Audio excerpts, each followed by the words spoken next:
Be me, 42, corporate compliance director.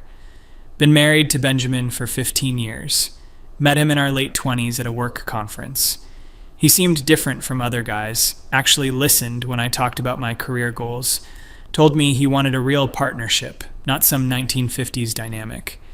We built what I thought was the perfect modern marriage. Both worked full-time, both contributed financially. Split everything down the middle, like rational adults. Alternated cooking nights, shared cleaning duties, joint bank account. Sunday nights we'd sit down with our shared Google Calendar and divvy up the week's responsibilities. Grocery shopping, meal prep, laundry, bills, home maintenance, everything color-coded and equitable. Felt proud of what we'd built together. None of that mental load bullshit you see other women complaining about. Benjamin did his share, I did mine. We were equals. Or so I thought. Fast forward to 6 months ago, Benjamin starts acting weird. Coming home later from work, more time on his phone, less interested in our evening debriefs about our days. When I bring up the calendar, he seems annoyed. Do we really need to schedule everything? Yes, Benjamin, we do, because that's how functional adults operate. Suggest couples counseling. He agrees, but seems reluctant. First session, the therapist asks about our relationship dynamic. I explain our system proudly. How we've maintained independence while building a life together. How neither of us has had to sacrifice our ambitions. Benjamin just sits there silent. Therapist asks him to share his perspective. It's fine, I guess. It's fine.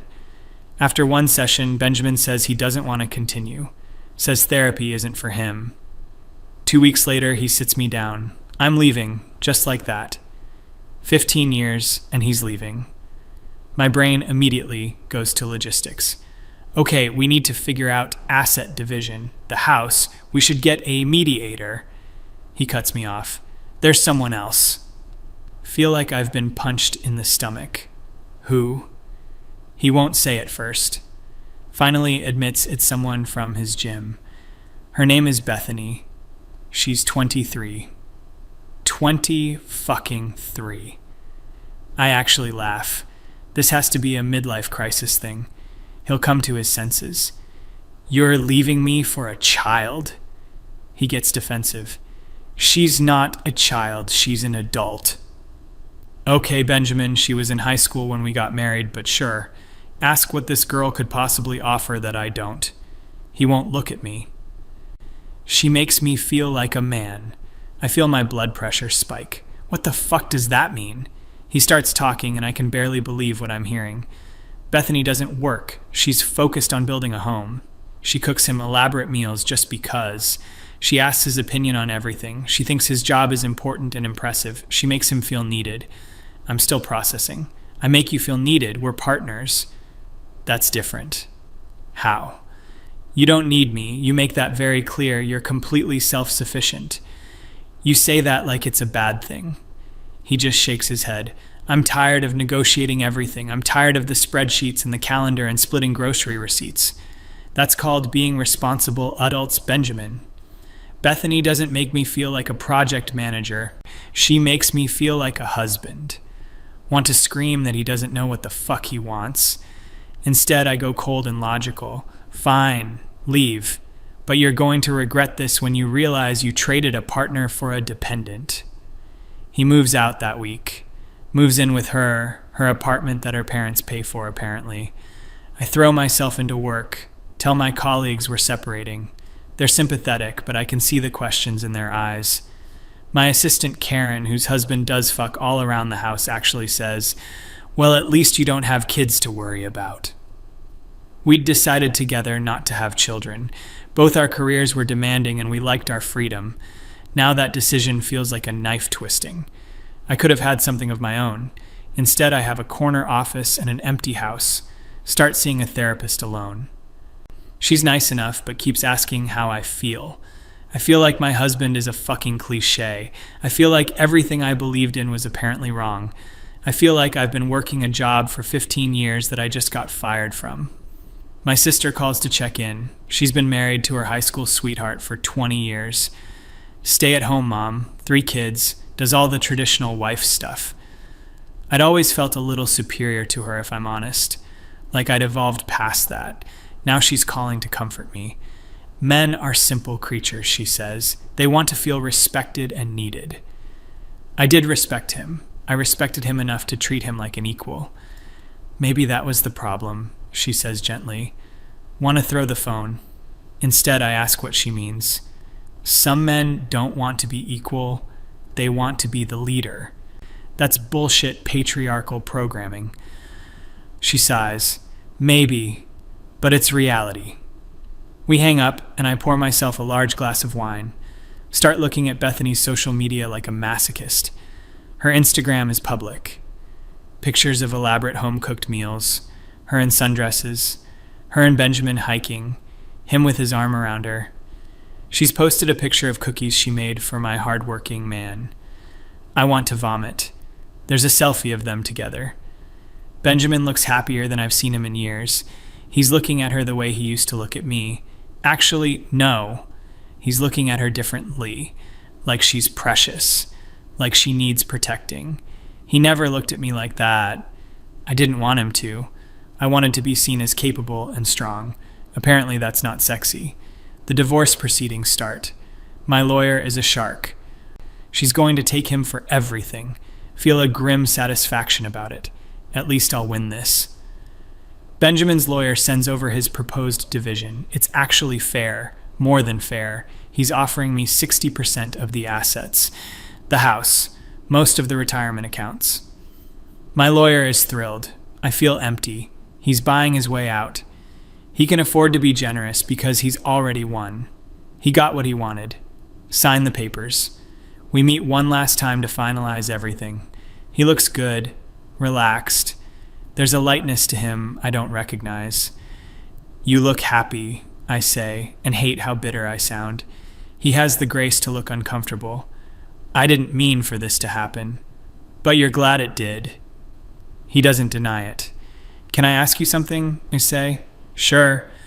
What was the point of the last 15 years? What do you mean? You told me you wanted a partnership. You said you weren't like other men.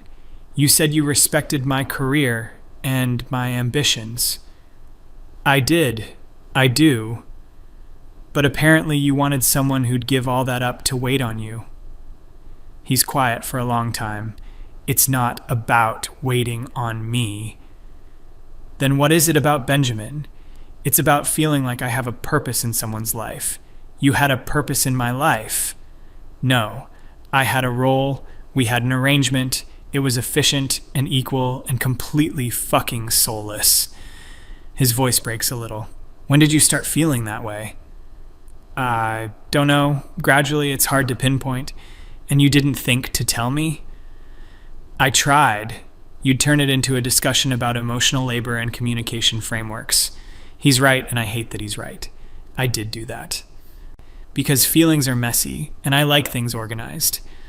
So what? Bethany just intuitively understands you? She tries to make me happy, that's it. There's no negotiation or scorekeeper. I tried to make you happy. You tried to make us equal. That's not the same thing. We sign the papers in silence. He leaves. I sit in the lawyer's office and stare at my copy of the divorce decree. 15 years reduced to a legal document. Go home to my house that's now just mine. It's perfectly clean because I maintain it on my weekly schedule.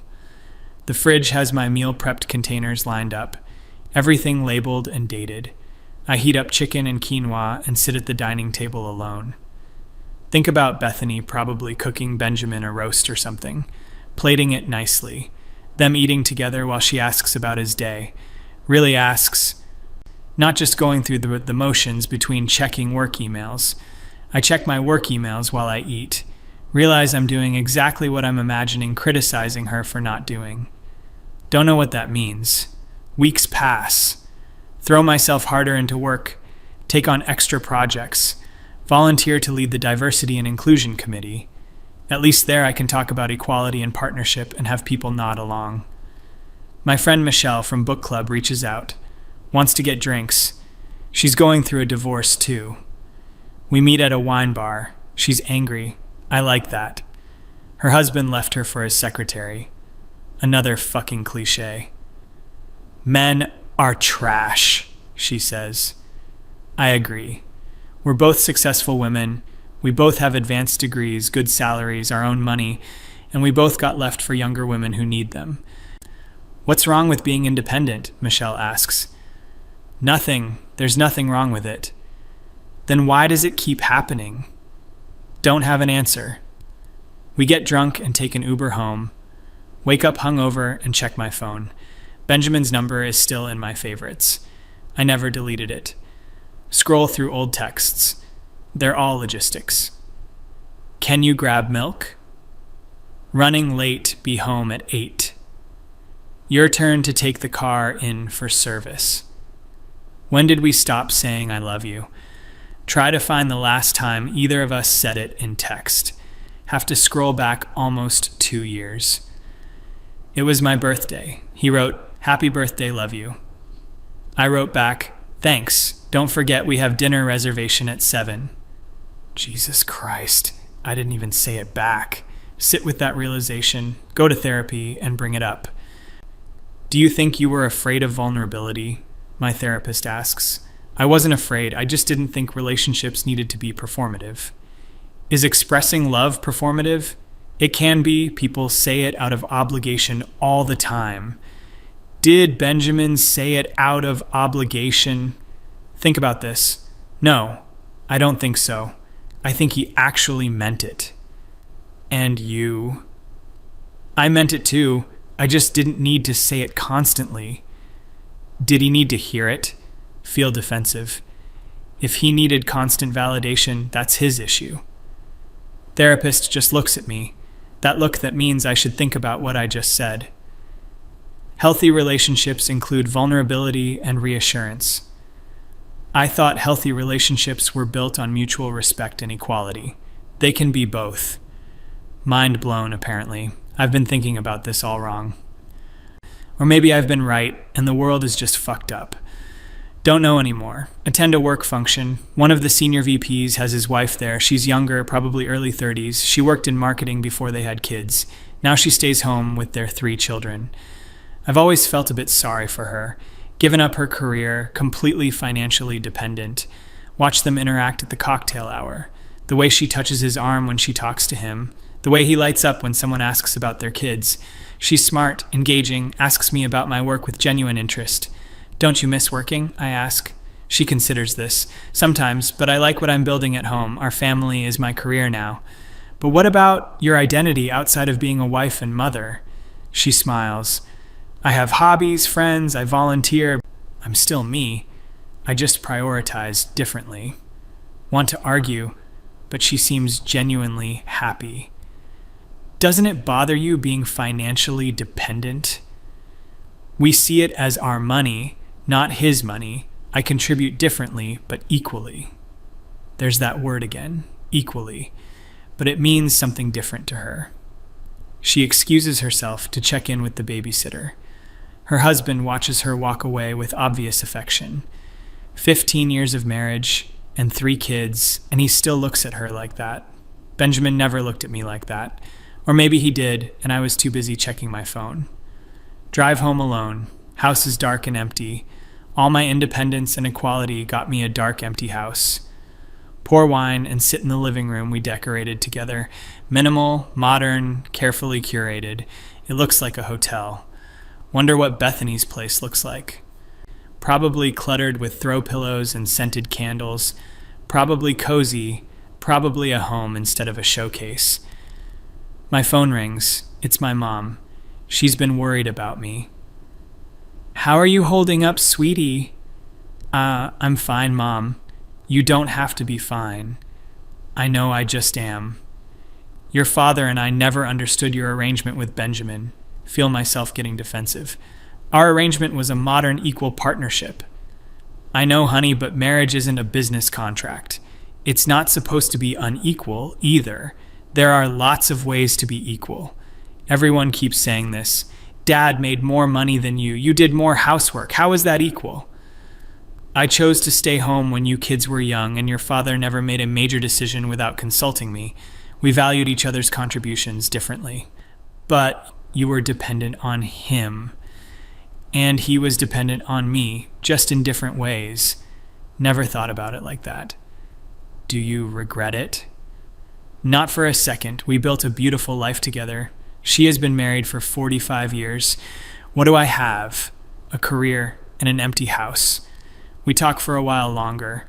She doesn't say I told you so, even though she probably wants to. After we hang up, I do something I haven't let myself do. I cry. Really cry. Not angry tears, but grief. I lost my husband. Not to another woman. I lost him years before that. Lost him in the spreadsheets and the schedules and the scorekeeping. Lost him by being so determined to not need him that he stopped feeling needed. My phone buzzes. Work email. Client needs something first thing Monday. I start to respond, then stop. It's Saturday night at 9 p.m. I'm sitting alone in my empty house responding to work emails. This is my life. This is what I chose. No, this is what I thought I was supposed to choose. Independence, career, equality, self-sufficiency. All the things I was told to value. And they're good things. But maybe they're not the only things. Maybe I built a life so focused on not being dependent that I forgot how to be connected. Benjamin didn't leave me for a younger woman. He left me for someone who made him feel like a person instead of a project. Someone who wanted to build a life with him, not just coexist efficiently. I never cooked him a special meal just because. Never asked his opinion if I'd already made up my mind. Never made him feel like he was my priority. Because that would be needy. That would be traditional. That would be unequal. But what we had wasn't equal either. It was just transactional. And apparently that's not enough. Spend the weekend really thinking about what I want, about what I gave up in pursuit of what I thought I should want. My identity has been wrapped up in being independent and successful for so long. I don't know who I am without it. Monday I go to work. My colleague James asks if I want to grab lunch. He's been divorced for 3 years. We've talked a few times about it. How did you move on? I ask over sandwiches. Therapy, time, dating, eventually. I don't mean practically. I mean, how did you reconcile what you thought your life would be with what it became? He thinks about this. I had to accept that my marriage failed partly because of me. My marriage failed because Benjamin chose someone else. Did he, though? Or did you both choose other things over the marriage? Want to argue but can't. I chose equality. Did you choose connection? Fucking hell, when did James become a philosopher? They should have been the same thing. But they weren't. No, they weren't. We finish lunch and go back to work. I'm in a meeting about quarterly projections. My phone vibrates. It's Benjamin. Can we talk? My heart rate spikes. Wait until after the meeting to respond. About what? I want to make sure you're okay. I'm fine. I know this has been hard. Want to tell him he has no right to check in. Want to tell him I don't need his concern. Instead, I write, "Can we meet for coffee?" We meet the next day. He looks nervous. I probably do too. We make small talk for a minute. Then he asks, "How are you really?" Honestly, I'm struggling with the fact that everything I believed in apparently drove you away. He shakes his head. Your beliefs didn't drive me away. Then what did? The way we practiced them, maybe. We stopped being people and became roommates who split bills. I thought that's what you wanted. You said you wanted a partnership. I did. I do. But partnership doesn't mean everything has to be exactly 50-50. It doesn't mean we can't need each other. I needed you. For what? You made it very clear you could do everything yourself. He's right again. I prided myself on not needing him. I'm with Bethany because she lets me take care of her. She values what I bring to her life beyond just a paycheck. I valued what you brought. Did you, Or did you just make sure I contributed my share? Sit in silence. I think I forgot how to be soft, I finally say. What do you mean? I was so focused on being strong and independent that I built walls. I treated our marriage like a business arrangement because that felt safe and equal. You don't have to be strong all the time. I thought I did. I thought that's what it meant to be a feminist, to be equal. Benjamin reaches across the table, doesn't touch me, but the gesture is there. Feminism is supposed to be about choice, right? You chose to build walls. And you chose to leave. Yeah, I did, and I'm sorry for how I did it. I should have tried harder to communicate. Would it have mattered? He considers this. Probably not. I think we were headed here anyway. We wanted different things. Apparently, I wanted the wrong things. Not wrong, just different than what I needed. We talk for another hour. It's the most honest conversation we've had in years, maybe ever. When we leave, I feel something shift. Not closure exactly, but understanding. I built a marriage based on a principle instead of on connection. I was so afraid of being the dependent woman I thought I was supposed to reject that I rejected intimacy too. Drive home and look at my empty house with new eyes. This is what victory looks like, apparently. Equal, independent, self-sufficient, and completely alone.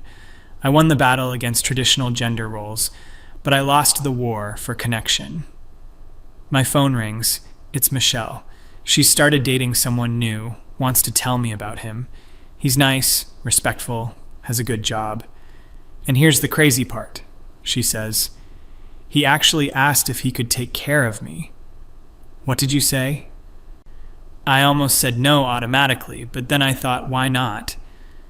So you said yes. I said yes to letting someone care about me, yeah. Isn't that regressive? Is it, or is it just being human? Don't have an answer. Michelle is happy, though. I can hear it in her voice, something I wasn't for years. We hang up, and I sit with this. My entire adult life, I've been fighting against something. Traditional roles, dependency, inequality. What have I been fighting for, though? What do I actually want? Realize with startling clarity that I don't know. I know what I'm supposed to want. Career success, independence, equality. I have all of that, and I'm miserable. Maybe the problem isn't the principles. Maybe the problem is I made them my entire identity. I optimized for equality and lost connection. I optimized for independence and lost intimacy. I optimized for strength and lost softness. And Benjamin found someone who offered what I wouldn't, not because she's better, but because she was willing to be vulnerable in ways I wasn't. Sit in my empty house and finally understand. I wasn't outsmarted by Benjamin or Bethany. I outsmarted myself. Built a fortress of feminist principles and wondered why I ended up alone inside it. The irony would be funny if it didn't hurt so much. I spent 15 years proving I didn't need a man, and then was devastated when he believed me.